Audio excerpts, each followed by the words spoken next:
मैं आपको बताऊं, एक बहन को मैं जानता हूं, उनका नाम है हीना गामित। वो मुझे बताने लग गई एक दिन, ऐसा 10 फरवरी की बात है। तो वो जो बता रही थी मैं सुन रहा था। वो ऐसा बता रही थी कि भैया, मुझे एक दर्शन हुआ। मैंने कहा क्या हुआ? बोले भैया, मैंने देखा, इन शॉर्ट करके मैं बता रहा हूँ। वो कहती है मैंने देखा भैया कि जो जो लड़के वाले हैं उनके यहाँ तो खूब जोर शोर से शादी की तैयारी चल रही है, लेकिन जो लड़की वाले हैं उनके यहाँ सन्नाटा पसरा हुआ है। सन्नाटा पसरा है उनके यहाँ, कोई तैयारी नहीं हो रही है। जो लड़की वाला ग्रुप है उनके यहाँ कोई तैयारी नहीं हो रही है, लेकिन जो लड़के वाला ग्रुप है उनके यहाँ खूब शादी विवाह की तैयारी हो रही है भैया। और पता है इसके बाद प्रभु ने मुझे क्या समझाया? कह रही जो लड़की वाले हैं ये उनको प्रेजेंट करता है, उनको इंगित करता है जो इस दुनिया में मेरे ऊपर विश्वास करते हैं। ब्राइड, ठीक है, दूल्हा कौन है? यीशु मसीह। तो दूल्हा लड़का मतलब यीशु मसीह। उनके यहाँ तो खूब जोर शोर से तैयारी हो रही उनके आने की। हालेलुया। लेकिन लड़की वाले जो यानी हम जो हैं वो क्या कर रहे हैं मालूम है? वो कह रहे हैं पैसे दे दे प्रभु, टीवी दे दे प्रभु, कार दे दे प्रभु, रोजगार दे दे प्रभु, आशीष दे दे प्रभु। कोई भी शादी के बारे में सोच ही नहीं रहा है। बस दे दे प्रभु, दे दे प्रभु, दे दे प्रभु, दे दे प्रभु। शादी में क्या होता है बताओ? एक इधर से आया, एक इधर से आया, फिर क्या हो जाता है? रिश्ता जुड़ता है। शादी में रिश्ता जुड़ता है। लेकिन यहां क्या हो रहा है? यहां पे एक रिश्ता जोड़ने के पीछे पड़ा है और हम हैं कि हमको इतना ही समझ में आता है, ये आशीष दे दे, ये कृपा दे दे, ये बरकत दे दे। ये देखो सुनो, बैलेंस कर रहा हूं मैं, कुछ भी बुरा नहीं है जो आप मांग रहे हो, लेकिन एक ही दिशा में जोर लगाते जा रहे हो तो गड़बड़ है। एक ही दिशा में आप जो है हाथ पैर मारे जा रहे हो तो गड़बड़ है।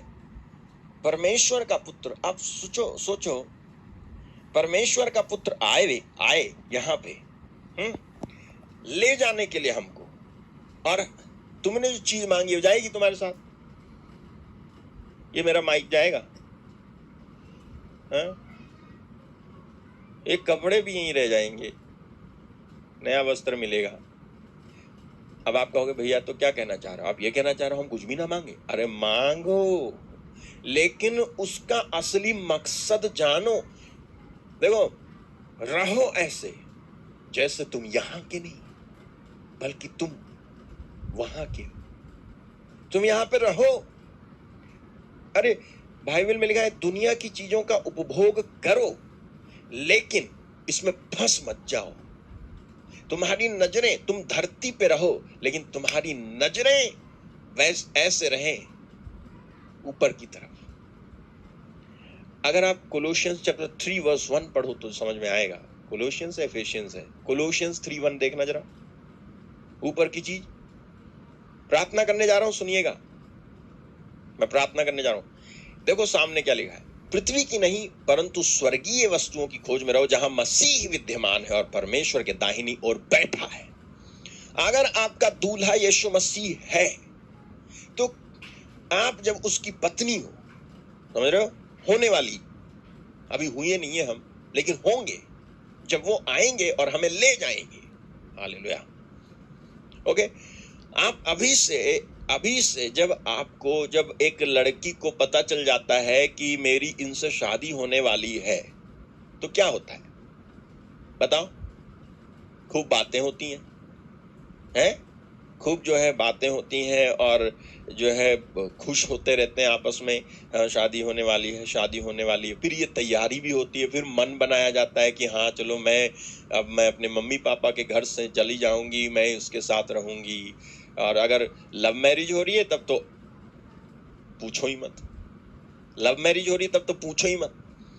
क्योंकि पहले से लव मैरिज वही मिलेगा मुझे जिससे मैं प्यार करती हूं। लव हुआ क्या उससे? अभी लव प्यार हुआ उससे? किससे? अरे यीशु मसीह से।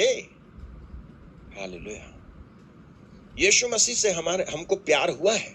अगर यीशु मसीह से प्यार हुआ है तो ये तो और भी आनंद कर देगी ये बात, जब वो आएंगे और हम इधर से आएंगे, वो इधर से आएंगे, और जब जंक्शन पे मुलाकात होगी तब क्या आनंद होगा। हालेलुया।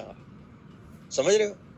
जब वो आएगा हमें ले जाने के लिए तब कितना आनंद होगा, आप समझो। तो ये जो चीज है, आप आशीष मांग रहे हो, आप चंगाई मांग रहे हो, लेकिन आप मांगो तो मांगो, लेकिन इस चीज को नजरअंदाज मत कर दो कि मुझे जो है ये सारी जो मैं चीज मांग रहा हूं, जो मेटेरियलिस्टिक जो चीज मांग रहा हूं, ये प्रभु मुझे देगा तो जरूर, लेकिन वो ये भी देखेगा कि तेरे अंदर रुझान या झुकाव किस तरफ है, स्वर्ग की तरफ या धरती की तरफ। किसकी खोज करो? कोलोसियंस 3:1 में देखो लिखा है, जब तुम मसीह के साथ जिलाए गए तो स्वर्गीय वस्तुओं की खोज में रहो, जहां मसीह विद्यमान है और परमेश्वर के दाहिनी ओर बैठा है। तो वहां स्वर्गीय वस्तुओं की खोज में रहो, धरती में हो लेकिन स्वर्गीय वस्तुओं की खोज में रहो। हालेलुया। मेरे भाई मेरी बहन, प्लीज इस चीज को समझें आप। कहीं ऐसा ना हो कि शैतान, क्योंकि वो जो है करता है ये कोशिश, शैतान आपका बैलेंस बिगाड़ दे और आपको जो परमेश्वर का पुत्र है उसके बारे में सोच जो होनी चाहिए आपके अंदर, उसको खत्म करके केवल दुनिया की चीज मांग ले, यही मांग ले, ये है, यही है, यही है, और उसी में फंसा के आपका ध्यान उसी में लगा के आपके प्रेयर लाइफ जो बढ़नी चाहिए वो ना बढ़ पाए, जो रिश्ता उसके साथ बढ़ना चाहिए वो ना बढ़ पाए, जो वचन का ज्ञान बढ़ना चाहिए आपके अंदर वो ना बढ़ पाए, जो ग्रोथ होनी चाहिए, आपकी आत्मिक ग्रोथ होनी चाहिए, बढ़ोतरी होनी चाहिए, जो 5 साल पहले मसीह में आए थे तब का स्तर और अब के स्तर में अगर अंतर नहीं है और तुम नीचे चले गए हो तो फिर तो गड़बड़ है। हमारा तो स्तर बढ़ना चाहिए। इसलिए मैंने ये उदाहरण दिया कि परमेश्वर की ओर से पूरी तैयारी है अपने लोगों को ले जाने के लिए, लेकिन लोग जाने को तैयार हैं या नहीं है ये समझना बहुत जरूरी है। इसलिए असली वाला जो चमत्कार है जो परमेश्वर हमारे जीवन में करना चाहता है, उसको करने के लिए भी उनको जो है आप इजाजत दो। मेरे कहने का मतलब ये है, भरो पवित्र आत्मा से, मांगो पवित्र आत्मा को, मांगो कि प्रभु मुझे आपकी सहभागिता में चलना है, मुझे मालूम है कि आप मेरी आवश्यकताओं को पूरा करोगे, इसमें कोई शक नहीं है। तो उन्होंने कहा तुम सबसे पहले परमेश्वर के राज्य धार्मिकता की खोज करो तो बाकी चीजें तुम्हें यूं ही मिल जाएंगी। हालेलुया। उन्होंने वादा किया, तो आप इस तरह से कहें कि प्रभु मैं विश्वास करता हूं कि आप सब कुछ पूरा करेंगे, लेकिन मुझे प्यार आपसे है, मैं जीवन आपके लिए जीना हूं, मैं आपके लिए जीना चाहता हूं। इस तरह से आज प्रार्थना करो, मैं आपके लिए प्रार्थना करूं तो ये बैलेंस ना बिगड़े और शैतान इसमें आपको बरगलाए ना। दुनिया की चीज क्या है आपको मालूम है? परमेश्वर का हाथ जब आपके साथ है तो दुनिया की चीज आपको मिलने में देर नहीं लगेगी।